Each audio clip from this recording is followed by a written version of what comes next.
Should you buy cyber insurance? A lot of discussion in the marketplace about that. We're going to talk about that in this video.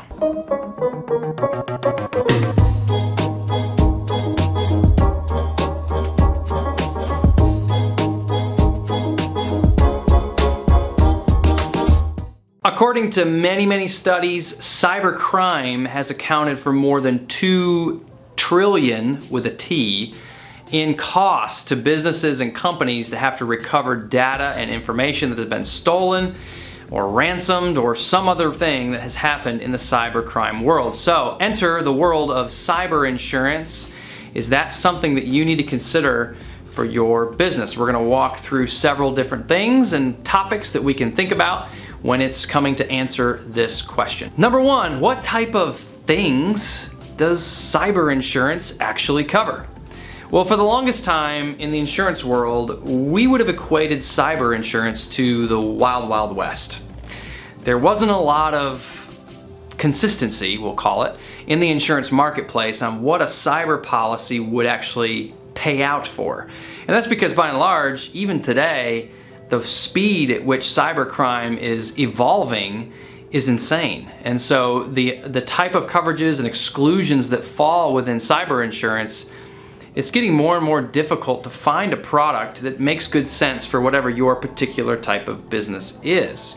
But safe it to say, the main things that cyber insurance are going to cover are those things that you've probably had some personal experience with. Hey, my brother's uncle is giving me a bunch of money and they're over in a foreign country and you got to click on this link and bam, you click on that link and all of a sudden your entire computer system gets shut down, or your entire employee database gets compromised, or all of your customer information gets ushered out the door with a Trojan piece of malware or something like that. Those are the sort of items that are most commonly thought of when we think of cyber insurance. So yes, if you have a lot of that data in storage tanks and storage drives at your business, you definitely should consider, what will cyber insurance do for me? So number two, along those lines, how much customer data do you really have? Businesses that have large volumes of customer data, if you retain payment information, if you are a service-based industry like the insurance world, if we have employee files, if we are a doctor's office, if we keep personal information in a digital format, which almost everyone does nowadays, the cybercrime can directly affect you and your company.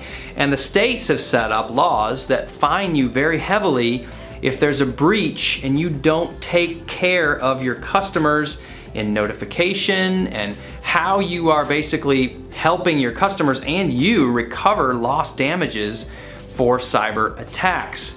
So then we also have to talk about, what about other businesses like restaurants and maybe like an auto dealer or a garage dealer or something like that? How would cyber insurance apply to those businesses? Well, number three, everybody needs to consider lost revenue. If cybercrime does affect you and your servers, your point of sale system, whether you're a restaurant or a brokerage firm, a stock brokerage firm, you are going to lose income in the time period that it takes you to recover data, information, get the insurance company involved, help recover your reputation. There's a lot that goes into it. And so business income is the term that we use in the insurance world. Business income coverage often is included in certain cyber insurance policies. I recommend that you take a look at that. Again, if you're a small business even that has a point of sale system and you no longer able to receive or accept payments, or you've had reputation harm, everybody found out you were attacked by cyber and they don't want to do business with you anymore, those are the sort of things that cyber insurance can protect small businesses and retail-based businesses from on a daily basis. Lastly, and to sum this up, cyber criminals are the most honest criminals in the world. And the reason being is because the first time that cyber criminal doesn't give you your data back after you've made that ransom payment, the insurance companies are going to stop paying for it.